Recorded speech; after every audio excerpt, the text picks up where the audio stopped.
Olá, crianças. Nós estaremos vendo agora o resumo da unidade da matemática sobre geometria. A professora estará revendo aquilo que já passou para vocês e assuntos que estão nas mãos de vocês agora através da atividade do dia 29/10 e aquilo que ainda vocês receberão na próxima atividade, que é com relação à simetria que está dentro da geometria. A professora irá compartilhar com vocês a tela de uma apresentação importante. Também vocês verão uma partezinha de um vídeo e depois, em segunda etapa, a professora vai estar vendo com vocês as atividades que foram propostas, para que vocês venham sanar todas as dúvidas, assistam, mesmo que de forma fragmentada, todas essas explicações, e se permanecerem as dúvidas, entre em contato com a professora via WhatsApp ou até pelo Meet. Nós podemos marcar aulas individuais para que vocês possam, de uma forma bem mais próxima, estar sanando todas as dúvidas, ok? A professora vai estar compartilhando a tela agora.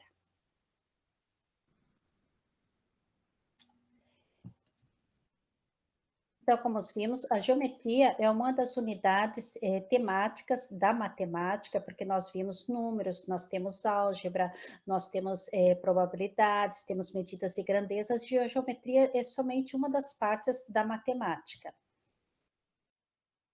Nosso ensino ele está baseado na BNCC, específico para as séries iniciais, o 4º ano. A professora começou esses estudos colocando a unidade temática, objeto do conhecimento e também os objetivos a serem alcançados com vocês, as competências relativas a essa temática e também as habilidades propostas pela BNCC. Veremos então do polígonos. O que são os polígonos? São linhas fechadas formadas apenas por segmentos de retas. A professora na sequência vai estar explicando melhor sobre segmentos de reta, tá? Segmento de reta é onde nós encontramos um ponto inicial e um ponto final traçado por uma parte de uma reta, tá? Mas os polígonos, eles não se cruzam, né? A não ser nas extremidades quando eles se encontram, tá? E, no caso, esses segmentos de retas num polígono é chamado de lados. Os polígonos, então, são figuras geométricas inteiramente formadas por lados e eles são classificados por esses lados que eles possuem, tá? E eles não possuem curvas. Se houver curva, não é um polígono, tá? O polígono é feito somente de segmento de retas. E também não possui aberturas, tá? Ele é completamente fechado. E são classificados pelos lados que eles possuem, ou pelos números de lados que possuem. Aqui nós vemos alguns polígonos colocados em linhas pontilhadas, tá? Nós temos aquele primeiro ali, um quadrilátero, tá? Retângulo. Nós poderíamos até colocar ali da letra A a letra B, ou B de B a C, de C a D, a de D a E, de E a F, e assim até fechar. Então, vocês vejam que todos esses polígonos, eles são feitos por segmentos de retas, e todos eles fechados, não podem ficar abertos. E os lados é que irão classificá-los. Aqui nós temos feito na malha, e aí eles estão preenchidos, tá? Estão fechados, estão pintados, né? Então, a gente diz que é uma figura poligonal, tá? Uma figura plana poligonal. As figuras planas são classificadas em círculos e polígonos. Então, círculos, a professora trouxe aqui um exemplo para vocês. Eu fiz essa aqui, ó, no caso, a circunferência. Essa é uma circunferência. O círculo, ele é limitado por uma circunferência no seu perímetro, ou no seu redor, tá? Então, isso aqui, ó, é, no caso, uma circunferência, ó. Eu posso passar a mão aqui pelo meio, tá? E um círculo é já fechado, ele no seu interior, ele é preenchido por muitos pontinhos, pontinhos infinitos aqui que vão formar a sua área, tá? Então, as figuras planas são divididas no caso, em círculos, e aí os polígonos que nós vamos ver, tá? Então, ali, ó, a circunferência é o que fica ao redor, e o círculo é aquela parte toda de dentro preenchida, né? A figura plana que nós vemos à frente e o verso dela, tá? E nós podemos medir aqui assim, tá? No caso, todo o seu perímetro, né? Essa ao redor aqui e a sua área no centro. Não estaremos vendo isso agora, vocês verão até em séries posteriores. E além disso, nós temos os polígonos. Então, polígonos, como nós vimos, com segmentos de retas, tá? O que não é um círculo. Círculo, na verdade, é linha curva, então não tem nada a ver com polígono, tá? É uma figura plana, tá? Ou uma circunferência. Agora, os polígonos, então, a professora trouxe aqui um exemplo, tá? De um polígono, um triângulo, tá certo? Porque tem 3 lados e ele é feito por segmento de reta. Então, se eu fosse colocar nome nesse segmento, eu poderia dizer que aqui é o ponto A, ponto B e ponto C. Então, eu tenho um segmento de reta de A a B, de B a C e de C a A. Mas se eu fechar, eu tenho isso aqui, ó. Tá? Se eu fechar, eu vou ter esta figura que a gente chama de figura plana poligonal. Um triângulo, mas que possui área e possui perímetro, que eu posso calcular, que é o nosso próximo assunto que vocês terão nas próximas atividades, tá? Calcular a área de algumas figuras planas simples, poligonais simples, como o quadrado e o triângulo, tá? Para nós vermos o que tem aqui de área e de perímetro. Ali nós temos mais algumas figuras planas poligonais, né? E todas elas são quadriláteros, ou seja, que possuem 4 lados. Aqui, então, a classificação dos polígonos. 3 lados, né? Tem várias formas de triângulos ali, então 3 lados são triângulos, tá? São figuras planas triangulares. Nós temos ali, nós podemos classificar esses triângulos, mas não é matéria do 4º ano, classificação desses triângulos. Existe o equilátero, isósceles e vários tipos de triângulo, mas isso não é matéria deste ano, então a professora nem vai entrar nesse tema para não confundir vocês. E nós temos os quadriláteros aqui, que seria o retângulo, o quadrado, que você já tem visto, o losango, o trapézio e o paralelograma. Esses 2 últimos quase vocês não viram, os 3 primeiros sim, mas todos eles vocês vejam que mesmo que tenham formato diferente, todas essas figuras poligonais, elas possuem 4 lados, portanto, eles são classificados entre os quadriláteros. Aqui nós temos, então, figuras poligonais e polígonos mesmo, com 5 lados aqui, né? Todos eles aqui com 5 lados, que é o pentagonal. E aqui outros com 6 lados, o hexágono, o heptágono, o octógono, o hemiágono, e aí vai, dependendo do número de lados dessas figuras, elas serão classificadas. Agora veremos ângulos. O que são ângulos? É a medida que nós expressamos em grau a partir do encontro de 2 semirretas. E o que são semirretas? Semirretas, ela é parte de uma reta onde tem ponto inicial, mas não tem ponto final. A professora vai estar falando mais sobre a semirreta, mas vai voltar a pegar este círculo que eu estava vendo com vocês. Existe até na linguagem dos skatistas, quando faz aquela manobra, naquele giro completo, eles chamam de uma manobra de 360 graus. Então, todo círculo, não importa a dimensão que ele tenha, todo círculo e toda volta completa, ela tem 360 graus. Isso é muito importante nós sabermos para a nossa aula, porque os ângulos, eles são medidos em graus. Então, por exemplo, todo o círculo tem 360 graus, ou seja, esse círculo, ou um círculo muito maior que esse, vai ter 360 graus. Mas se eu dividi-lo ao meio, a metade de 360 graus será 180. Agora, se eu novamente dividir aqui, metade de 180 será 90. E no caso, as semirretas é isto aqui do lado e isto. Ela tem um ponto inicial onde ela se encontra e depois um ponto que vai para o infinito e uma reta, uma linha até imaginária ou reta que vai para um ponto determinado. E isso aqui, o ângulo é esse pedacinho aqui, ó, que a gente mede daqui a aqui. E o que nós usamos para medir os ângulos é este material aqui que é chamado de transferidor. A parte de cima ele tem no caso de 0 até 180 graus, e a parte de baixo vai de 180, né? A partir de 180 a 181, então ali aparece 190 até os 360 graus. Tá? Então, a volta completa é essa. Então, se nós dividirmos em 4, como a professora mostrou o círculo para vocês, cada pedacinho aqui, que seria um quarto, né, de um círculo completo, tá, em frações, então cada pedacinho desse tem 90 graus. Ali, ó, 90. Então, se eu dividir em 4 partes, cada pedacinho desse terá 90 graus.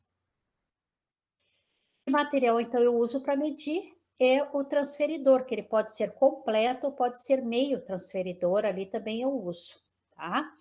Então, como que eu vou medir? Se eu tiver uma figura ali, esta figura, digamos que está desenhada, era reta, que ela está desenhada desta forma aqui, ó.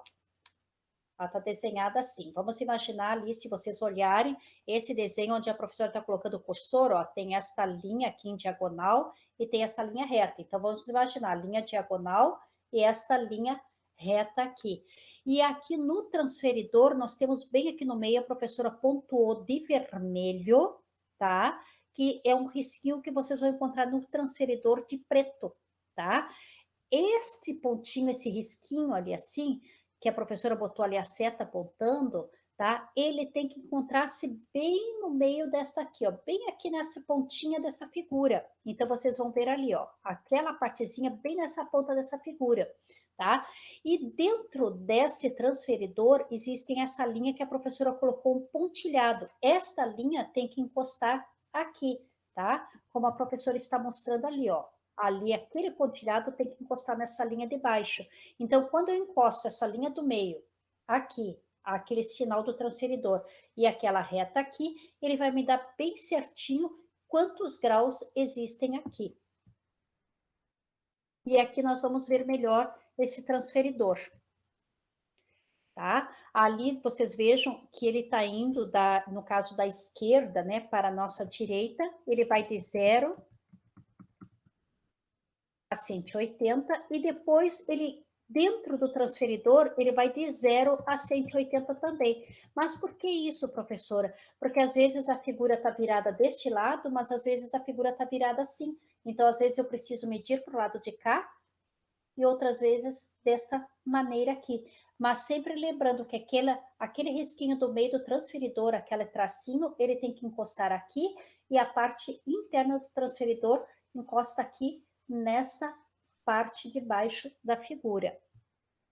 Então, ali vamos ver, essa figura, vamos imaginar que ela está virada para a direita ali, né? Porque ela está marcando a direita, então eu teria aquela primeira seta e a segunda assim. Então, eu tenho que contar daqui para lá. E se nós formos ver ali, nós temos 0, temos 10, 20, 30, 40, e aí nós temos um traço entre o 40 e o 50, que vai dar 45. Então, quantos graus nós temos? Seria esse desenho aqui, que a professora tirou para fora da tela ali e colocou o mesmo desenho nós temos ali do lado. Então, o ângulo é onde eu faço essa curvatura, aquele ângulo ali eu tenho, que é um ângulo de 45 graus, como nós contamos ali, 10, 20, 30, 40, 45 graus. Um ângulo que ele é menor do que 90 graus, que seria esse desenho, metade ali, menor que 90, nós chamamos sempre de ângulo agudo.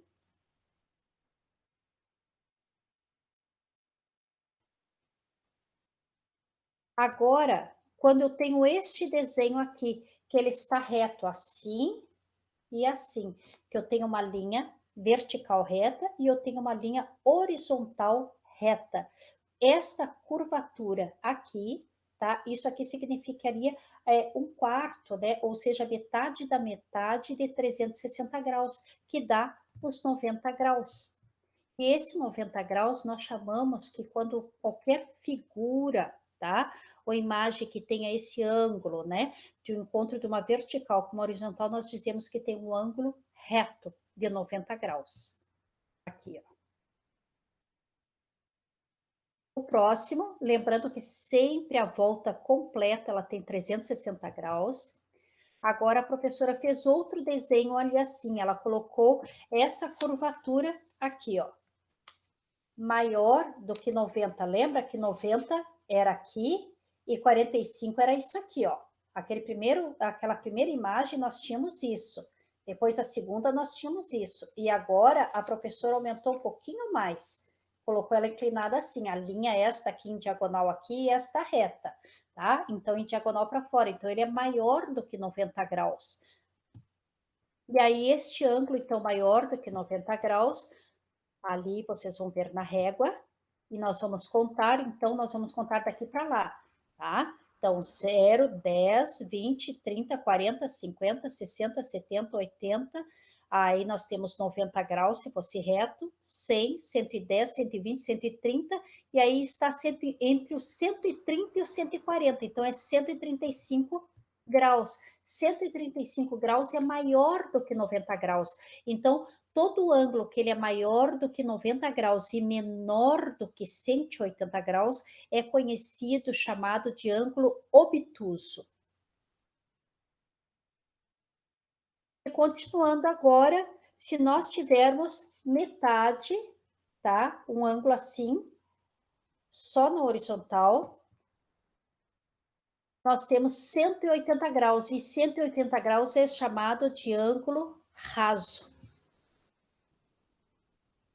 Ali, ó, a professora fez.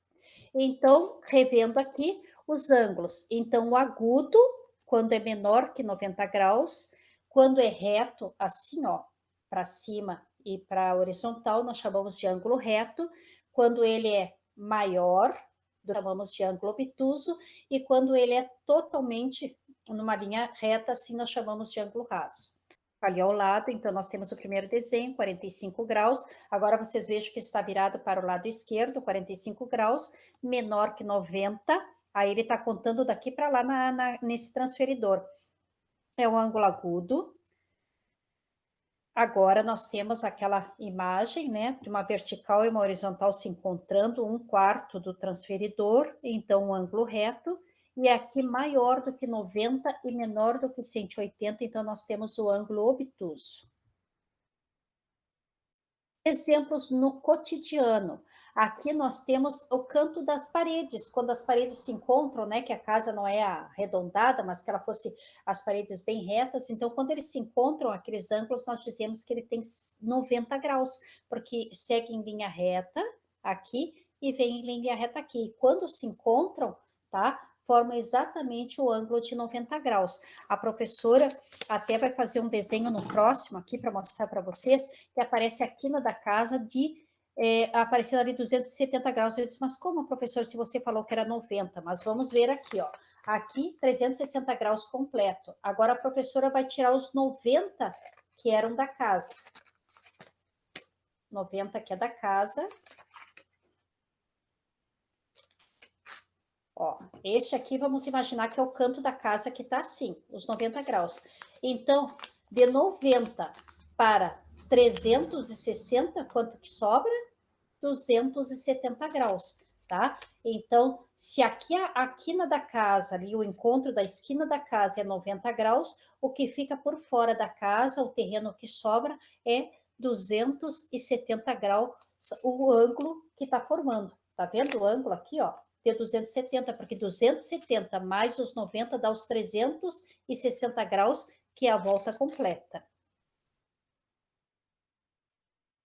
Aqui nós temos outro ângulo mostrando, né, dali da mesa, né, este ângulo aqui, 90 graus dentro, e se 90 graus é dentro, para completar toda a volta, 360, então 270 por fora e 90 dentro.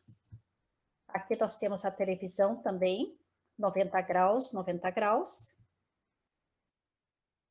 E aqui nós temos a exemplificação dos relógios, né, que nós podemos ver ali naquele primeiro, nós vemos que ele está bem retinho, né, ali os ponteiros, e esse quando está reto na vertical ou reto assim na horizontal, nós dizemos que é um ângulo raso, quando ele está com a metade da volta completa, dos 360 graus. Ali nós temos o ângulo reto, que seria um quarto de tudo isso, ele poderia estar virado assim, né, marcando 9 horas, como poderia estar marcando 3 horas, como poderia estar marcando 3h30 ou 15 horas e 30 minutos, como poderia estar marcando 9 horas e 30 minutos, ou poderia estar marcando 6 horas e 45, tá? Então, todas as vezes que tivesse assim, estiver assim no relógio, tá? Ou estiver assim no relógio, ou estiver ao contrário, assim ou para baixo, então nós temos um ângulo de 90 graus. Claro que você não vai olhar para o relógio, alguém te perguntar as horas, você vai dizer, ah, tem 90 graus. Não, a professora só está dando exemplos onde nós podemos enxergar ângulos, tá? E não quer dizer que horas a gente se lê em ângulos, tá? A professora está dando exemplo para vocês. E neste aqui, no caso, nós podemos dizer que tem 30 graus ali. Por quê? Porque se um quarto, né? Se esse pedacinho aqui, a senhora vai dobrar para vocês. Se esse pedacinho aqui tem 90, ali, se nós pegarmos do 9 até o 12, a gente vai dividir em 3 partes, tá? Em 3 partes. Então, 90 dividido por 3, cada pedacinho desse vai valer 30, 30 e 30, para dar os 90 graus. Então, ali nós vemos um ângulo agudo, que ele é menor que 90 graus e ele tem 30 graus.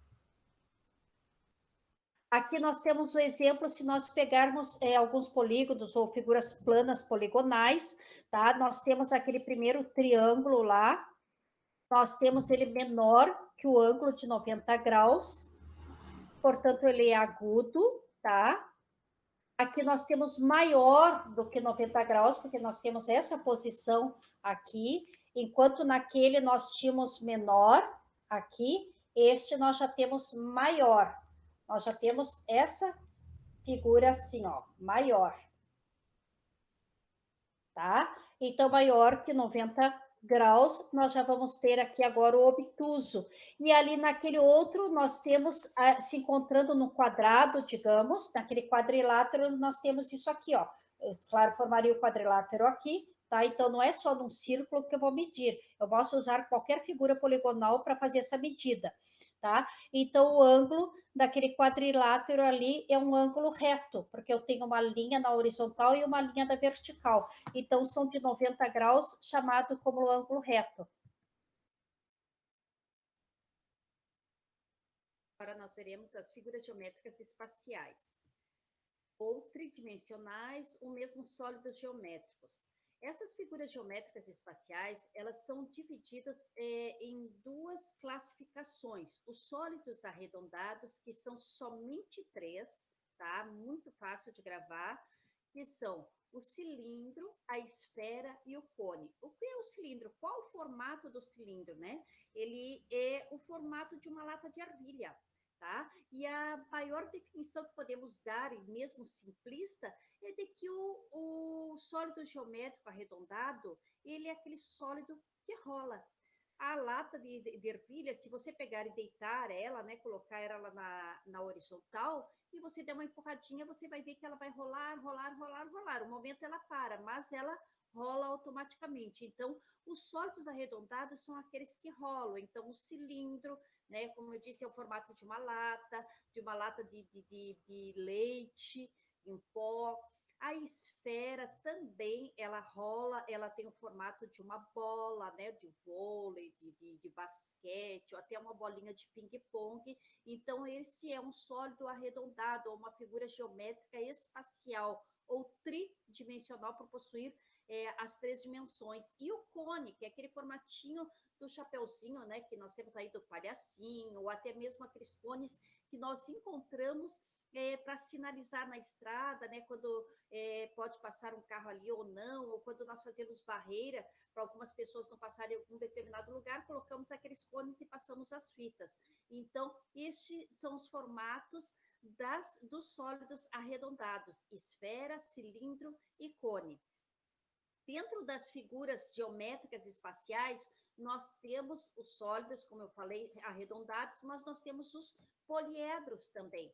Só que os poliedros, ele tem também 2 classificações dentro deles, tá? Os poliedros são aqueles que não rolam, tá? Que ele pode você até empurrar e ele vai dar uma virada, mas ele não vai rolar. Tá? E dentro dos poliedros, nós temos prismas,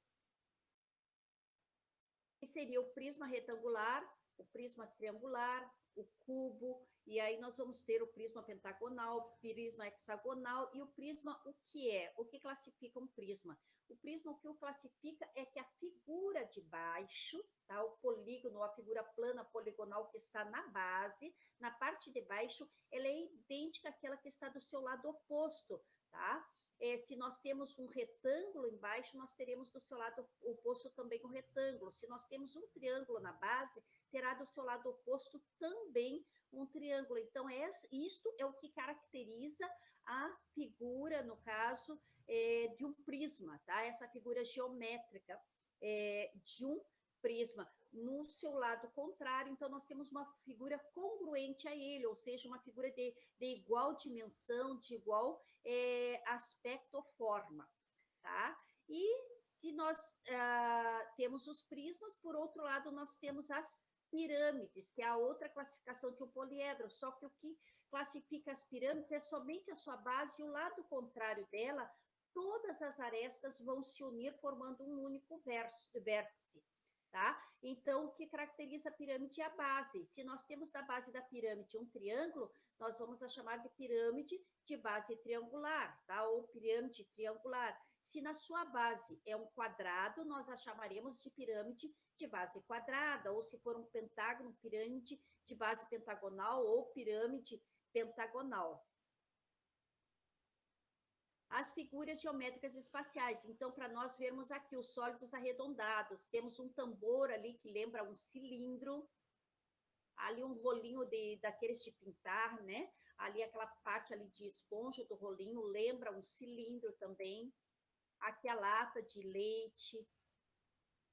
Ali nós temos o globo, aquele que normalmente nós temos em sala de aula, né, para ver o mundo. Este globo, ele lembra a esfera. A laranja também a esfera, a bola.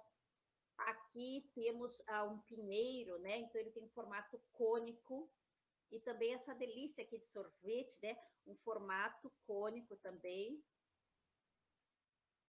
As figuras geométricas espaciais prismas, como a professora falou, a sua base igual ao lado contrário dela, né? Ou seja, ela é congruente, ela tem igual tamanho, igual dimensão, igual forma.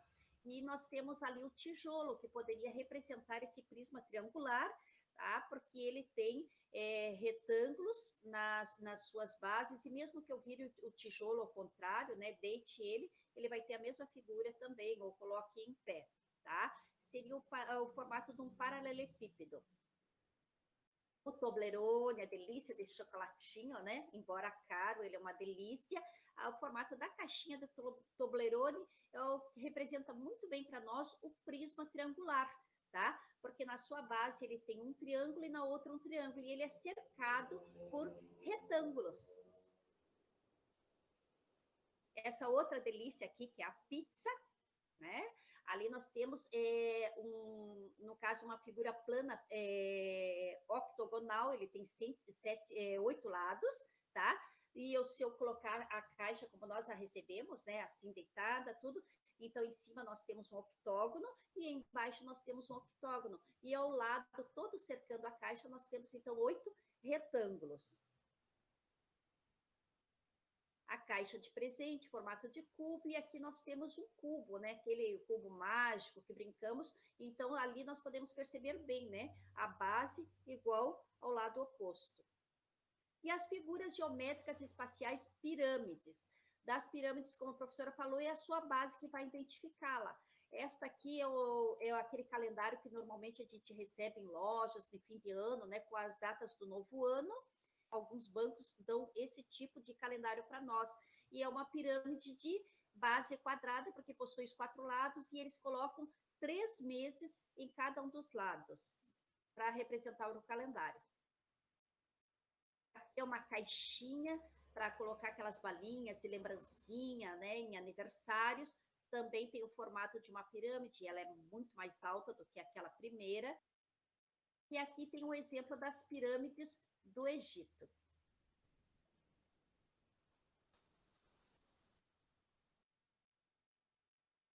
Tiramos informações dessas figuras geométricas espaciais. Elas possuem faces, elas possuem arestas e possuem vértices, tá? Elas são tridimensionais, ou seja, ela tem o comprimento, ela tem a largura e tem a altura, né?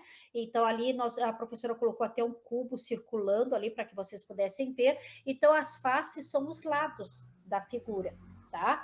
Todos os lados. E arestas é o encontro destas linhas, desses lados, tá? Essas linhas que formam o encontro dos lados da figura deste sólido. E os vértices é o encontro destas arestas.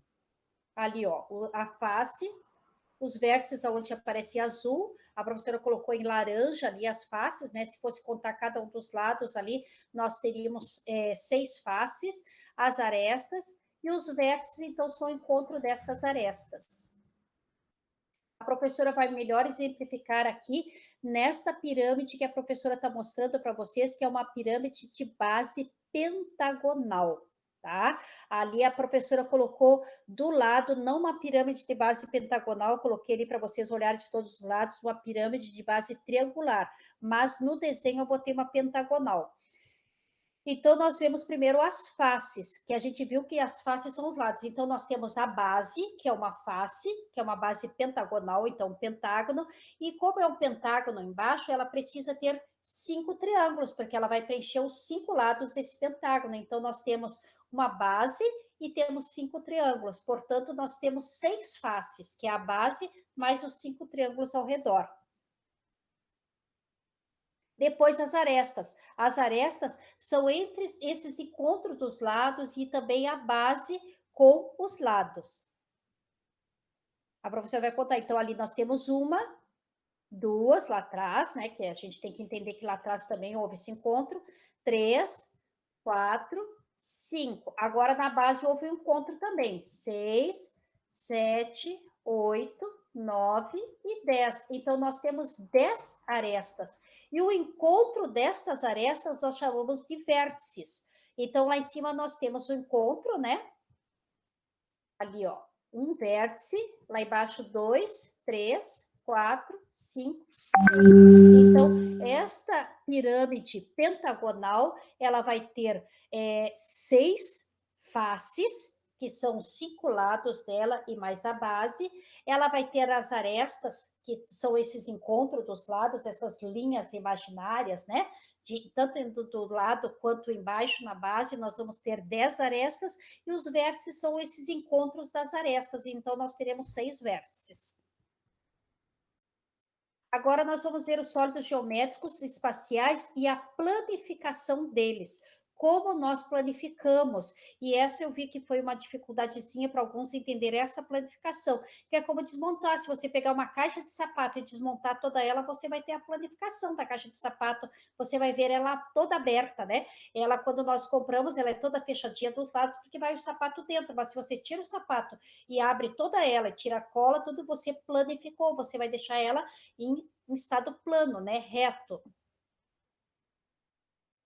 E agora a professora vai colocar um vídeo para vocês para poder mostrar esta planificação.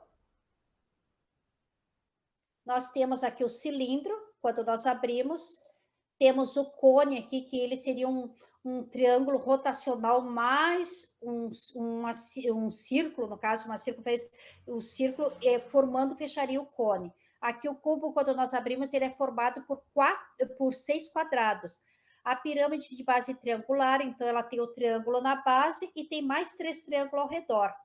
O prisma de base triangular, esse aqui é o prisma que é diferente da pirâmide, tá? A pirâmide encontra todas as pontas em cima, o prisma não encontra, o prisma triangular. Agora nós vamos ver ele aberto, como ele fica, o formato dele. Eu fechando, então eu tenho como a caixinha do Toblerone. Aqui uma pirâmide de base quadrada também, se eu abrir eu tenho quadrado embaixo e vou ter 4 triângulos ao redor, planificando ela.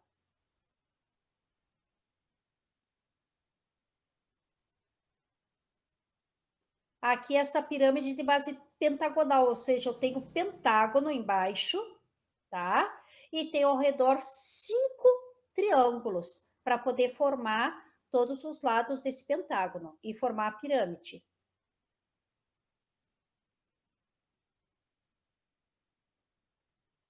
E agora nós temos o prisma, vocês vejam que é o prisma pentagonal, que é diferente da pirâmide pentagonal. Agora eu tenho o pentágono dos dois lados, na base e no seu lado oposto. Eu tenho o pentágono e ao redor dele eu tenho os quadrados. Poderia, se eu quisesse ele mais alto, colocar retângulos. Então, 2 pentágonos e ali eu tenho 5 quadrados, que poderiam ser retângulos para torná-lo mais alto. E aqui eu tenho um prisma hexagonal, então eu tenho hexágono de um lado e hexágono do outro. Até aquela caixa de pizza é octogonal, normalmente é octogonal porque dá 8 pedaços de pizza, aquela grandona, né? Abrindo, então eu vou ter o hexágono na base e o hexágono no seu lado oposto. E eu vou ter ali 6 quadrados ao redor. Se eu quiser mais alto ele, eu vou fazer 6 retângulos. Nós veremos agora sobre reta, segmento de reta e a semi-reta. Qual a diferença entre uma reta, um segmento de reta e a semi-reta? Primeiro, a reta, definir a reta. A reta é uma linha formada por pontinhos um do lado do outro, tão junto e tão infinitos que nós vemos somente uma linha. Porque, e na verdade, uma linha é formada de um pontinho bem juntinho ao lado do outro, tá? As linhas, elas são linhas retas, né? Linhas, no caso, uma reta é reta, tá? Não tem curva, ok? Porque se fosse curva, ela já não é mais uma reta, tá certo? Ela pode ser uma linha, mas ela não é uma reta. A reta é ilimitada, ou seja, ela não tem fim nem para o lado direito, nem para o lado esquerdo. Ela pode ir nos dois sentidos, e ela pode ser no sentido também horizontal, vertical e também diagonal ou inclinada. Na matemática, para nós indicarmos uma reta, nós usamos uma letra minúscula. Dessas retas aqui, a professora indicou com S minúsculo, o R minúsculo e o T minúsculo, tá certo? E a reta, ela é representada por uma setinha na linha dos dois lados, uma setinha indicando o ponto infinito para a direita e o ponto infinito também para a esquerda. Para exemplificar uma reta, vamos imaginar, a professora colocou também nas atividades de vocês uma estrada que vai e vem, tá? Então ela tem a linha reta tanto para um lado quanto para o outro, infinito. Ela é representada por uma letra minúscula, isso é uma reta. A reta vai tanto para a direita quanto para a esquerda, infinitamente, tá? Então, quando tu olha para o infinito, você está dizendo que você está olhando em linha reta, porque é para o infinito, tá? Tanto para a esquerda quanto para a direita. E quando eu quero delimitar para um lado, então eu vou usar as letras maiúsculas, letra A, letra B, ou letra C, letra D, ou letra F, letra G, mas em maiúsculo, quando eu quero começar a delimitar a direção e os pontos, que agora nós vamos ver aqui no segmento de reta. Então, a reta, quando eu vou representar aqui, eu tenho uma reta de A a B, infinito. Então, a letra A em letra maiúscula, a reta é R, mas os pontos A e B, de um lado esquerda e direita, e eu coloco em cima uma setinha virada para os dois lados, indicando que isso é uma reta, ou seja, que ela é infinita.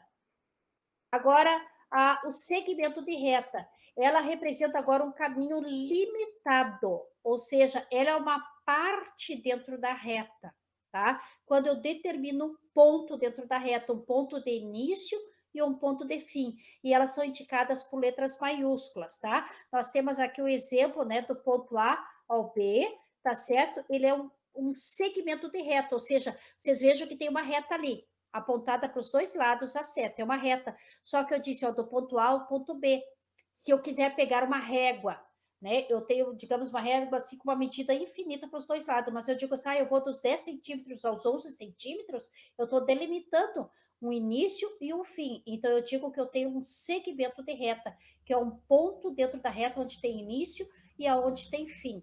Tá? E nós representamos o segmento de reta por letras maiúsculas e somente com traço em cima, ou com uma linha em cima, sem ter seta. Se nós lembrarmos, na reta, quando nós representamos, nós podemos botar A e B, mas com a setinha virada para os dois lados, indicando o infinito. No segmento de reta, não, porque como eu estou dando início e estou dando fim, eu só boto a linha em cima. Se eu for exemplificar, tá? Digamos que Joana foi até a casa de Maria e antes parou na escola. Ela partiu do ponto A, que é a sua casa, foi até o ponto B, que é a escola, e depois seguiu para o ponto C, que era a casa de Maria. Então, são segmentos, tá? De reta, tá? Porque tem o ponto de origem, né? E tem o ponto de chegada. Vamos exemplificar que aquela primeira casinha ali era a casa, né? No caso da Joana, e ela para na escola. Então, do ponto A ao ponto B, eu tenho 200 metros. Depois da escola, ela vai lá para a casa da Maria.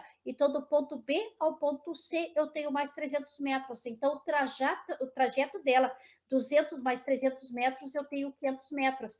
Então, para eu representar o primeiro segmento de reta que tem início e tem fim, porque o segmento de reta tem início e tem fim, eu digo A, B, com um traço só em cima, mostrando que teve início e tem o fim. Se eu botar aquela setinha apontada para os dois lados, eu estou dizendo que não tem início nem fim. Mas aqui tem início. Aqui eu sei que o início foi a casa de Joana e até a escola. Então, de A a B, eu boto um traço em cima e digo, tem 200 metros. Agora, de B, que é a escola, até C, que é a casa de Maria, eu boto de B, C, com um traço só em cima, eu tenho 300 metros. Se eu for somar todo o trajeto, então eu teria os 200 metros mais os 300, que são os 500 metros, que é esse segmento de reta. Na verdade, o segmento total é AB, BC. Esse é o segmento de reta, tá? Ela tem 3 pontos marcados, início e fim. Agora nós vamos ver uma semi-reta. Então, nós vimos a reta, que não tem início nem fim, ela vai para o infinito. Nós vimos o segmento de reta que tem início e tem fim, pontos marcados. E a semi-reta também é uma partida reta, só que ela tem início e ela não tem fim, tá? O que torna ela diferente do segmento. A semi-reta, tá? Ela pode passar por diversos pontos e seguir para o infinito. E a origem dela pode ser para os dois sentidos, tanto para a direita quanto para a esquerda também, e é indicada também por letras maiúsculas, e uma setinha agora, só que não é para os dois lados, é só para um lado a seta, tá? Para o lado que ela está indo. Aqui nós vemos nesse exemplo, ó, ela teve o início em A, passou pelo B e seguiu para o infinito. Então, quando foi aquela seta, está dizendo que ela seguiu para o infinito. Eu tenho A, B, com a setinha apontando para o infinito, para um lado só, não para os dois, porque se apontasse para os dois, eu ia dizer que era uma reta, porque ia para os dois lados, era infinito. E aqui não, aqui eu estou dizendo que tem um início, que é o início A.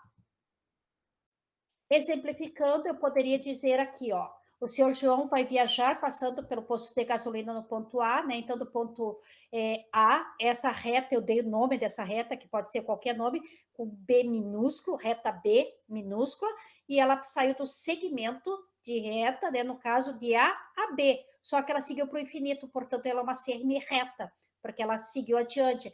Então, ela foi do ponto A, ponto B, e segue adiante, tá? Para um ponto determinado, tornando-se uma semi-reta, tá? Então, eu boto de A a B, ponto de origem, passando pelo B, para ponto determinado. Agora ele vai voltar. Ele foi para o ponto determinado, mas na próxima ele volta. Eu representei assim. Agora o seu João está retornando do ponto B para o ponto A. Então, ele novamente faz uma semi-reta, porque ele tem um início, ele passa por outro ponto e segue para ponto indeterminado. Tá? Então, ele sai e vai, ó, do B para A. Agora, eu dei outro nome para minha reta ali, toda eu dei a reta S, né?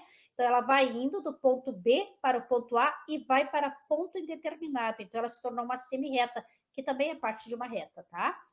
Aí, eu boto lá de B a A e faço a setinha apontando somente para um lado.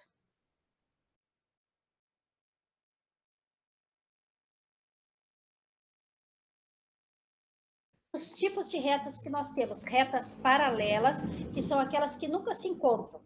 É no caso que vão sempre, né, para o mesmo lado, na mesma direção e nunca se encontram.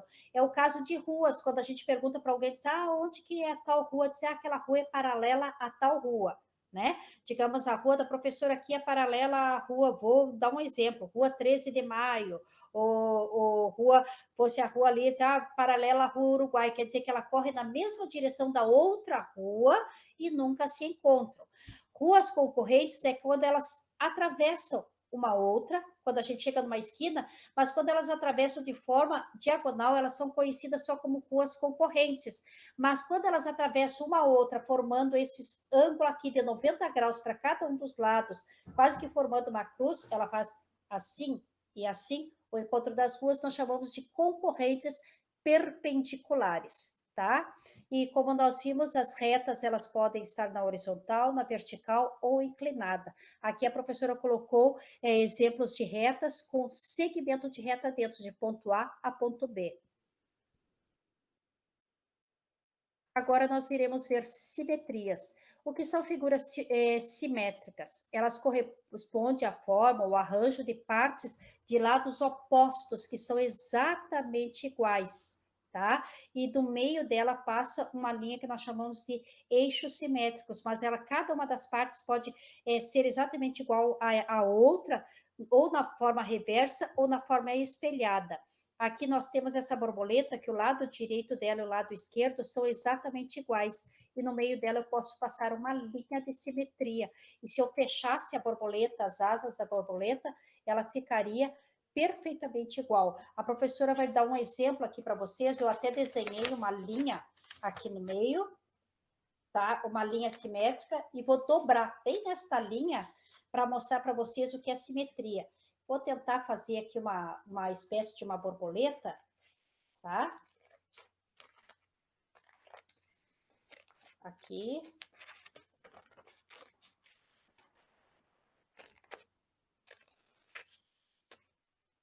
Assim.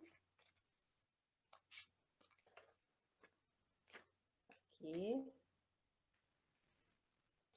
Assim. Ó, então, aqui é a metade da borboleta, mas se eu abrir, eu tenho exatamente igual os dois lados. Então, eu vou chamar essa figura de uma figura simétrica, porque tanto o lado direito quanto o esquerdo são exatamente iguais. E se eu passar uma linha no meio, eu tenho uma linha simétrica, porque eu estou mostrando que os dois lados são exatamente iguais, tá? Poderia fazer outros, aqueles bonequinhos, quando a gente dobra e corta ele dobrado, né, com a linha no meio, são simétricos. Aqui eu tenho esse barquinho, tá? O outro lado dele é simetricamente igual, foi feito numa folha quadriculada, tá? Ou milimetrada, pode também ser feita. Então, tanto o lado direito quanto o esquerdo são exatamente iguais e eu posso passar a linha de simetria do meio, tá? É o eixo de simetria, essa linha. Se eu virar os dois barquinhos, pegar essa parte vermelha e a parte preta, que a professora botou em cores diferentes para que vocês vissem essa diferença, e eu virar os dois para o mesmo lado, vocês vão ver que eles são exatamente iguais, eles ocupam os mesmos números de quadradinhos. Aqui nós temos uma figura simétrica, que foi isso aqui que a professora fez para vocês, como da borboleta, eu poderia ter feito a árvore. E aqui nós temos uma figura assimétrica, que se eu dobrar ao meio, vocês vão ver que as partes não se encontram. O lado direito e o esquerdo são recortados de formas diferentes. Então, ali, ó, simétrica. E aqui, se eu passar, vocês vejam que o lado e o outro não são iguais. Aqui eu tenho esse aviãozinho, que ele está mais separadinho, mas está mostrando que tanto um lado quanto o outro são exatamente iguais. O mesmo desenho que tem do lado direito tem que ter o mesmo desenho do lado esquerdo. E ali eu tenho o eixo de simetria. Aqui também eu posso botar o eixo de simetria, porque no rosto desse urso, o lado direito dele e o lado esquerdo são exatamente iguais. A professora já está explicando isso para vocês, porque a próxima atividade de vocês vão fazer um desenho bem bacana. Desse jeito, simétricos, tá? A professora vai estar mandando para vocês. Aqui o eixo de simetria. Aqui nós temos um coração, meio coração e meio círculo. E o outro lado é exatamente igual, e do círculo também. E ali no meio passa, aqui a flor também é a mesma coisa, passa o eixo de simetria, em cada um deles, mostrando que todos os lados, os dois lados, Um é a face do outro. Mas a simetria só existe desse jeito? Não. A simetria pode também estar na horizontal, como é no caso desses polígonos ou figuras poligonais aqui que eu tenho. Nós temos ali o quadrado, que se eu cortar ele na vertical ou cortar na horizontal, se eu cortar na horizontal, o lado de cima e o lado de baixo vão ser igual. Se eu cortar na vertical, o lado direito e o esquerdo são exatamente iguais. Naquela estrela, a mesma coisa. Se eu já cortar na horizontal, não vai dar simetria, mas se eu cortar ela na vertical, o lado esquerdo e o direito são exatamente iguais. Só que naquele primeiro, aquela primeira figura, aquele quadrilátero, se eu dobrar na horizontal ou dobrar na vertical, ele não fica exatamente igual. Ele vai estar desencontradas as pontas dele, portanto, é uma figura assimétrica. Neste triângulo, eu posso somente dobrar na vertical. Na horizontal, não, porque eu vou ter uma ponta, né, e vou ter os dois lados, então não dá na horizontal, só na vertical. O lado direito e o esquerdo são iguais. Naquele outro triângulo ali de baixo, é impossível dobrar e encontrar simetria tanto na vertical quanto na horizontal. Já nesta figura, que é assim embaixo, mais elíptica, né? Se eu posso cortar ela tanto na horizontal quanto na vertical, vai ser igual. E também naquele octógono ali, também se eu cortar até na diagonal, eu vou ter todos os lados se encontrando. A mesma coisa nessa representação de letras, a letra A, se eu fizer nesta forma de letra A, tá?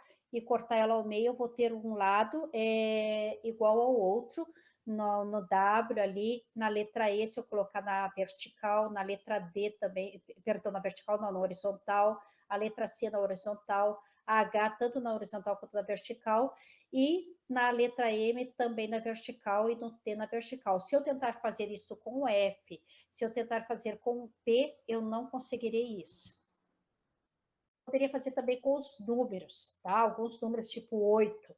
O 8 eu consigo cortar tanto na horizontal quanto na vertical. Se eu fizer ele bonitinho, claro que se eu fizer um 8 todo torto, eu não vou conseguir, tá? Mas se eu fizer ele todo bonitinho, eu consigo com o 8, eu consigo com alguns outros fazer essa, né, o 0, por exemplo, né? Aqui eu tenho um elefante mostrando que no meio ele tem uma linha de simetria, tá? Exatamente igual. Agora, este R, mas professora, se eu cortar o R no meio, ele vai dar diferente, sim, mas se eu colocar ele na frente do espelho, ele tem uma linha imaginária simétrica no meio dele. Lembra que lá no início a professora falou que a simetria ela pode ser espelhada, tá? Então, se eu fizer um R e botar na frente do espelho, ele vai estar exatamente igual ao outro lado, só que um contrário do outro. Ele estava assim, ó, e ele faz assim. Como que nós vamos entender melhor aqui, crianças? Quando você está na frente do espelho, tá vendo essa figura, a moça na frente do espelho? Ela faz assim com o braço esquerdo, mas veja que lá no espelho é o outro braço contrário dela que está se levantando. Basta você ver, vá para frente do espelho e faça esse experimento. Vá para frente do espelho e coloque a sua mão direita, no caso, aqui eu falei o esquerdo, né? Eu não sei se eu não troquei os nomes, tá? Você bota o seu braço direito na frente do espelho, e se você vai olhar a tua figura do outro lado, ela tá assim, ó, como se fosse o esquerdo, tá? Porque ela tá de frente para você. Então a gente chama isso de espelhado, tá? Se você coçar cabeça, tudo. Então a gente faz até uma brincadeira. Se nós estivéssemos em sala, a professora faria. A gente ficar um de frente para o outro e depois virar de frente, vocês veriam que se você se coloca de frente para a pessoa e a pessoa tem que fazer o mesmo gesto, ela vai encontrar aqui essa mão, mas quando vira, você vai ver que ela está com a mão contrária à sua. Então a gente chama isso de simetria espelhada. É o caso que a simetria espelhada pode estar assim na vertical, quando nós estamos na frente do espelho, mas no caso desse passarinho, ele está sobre as águas.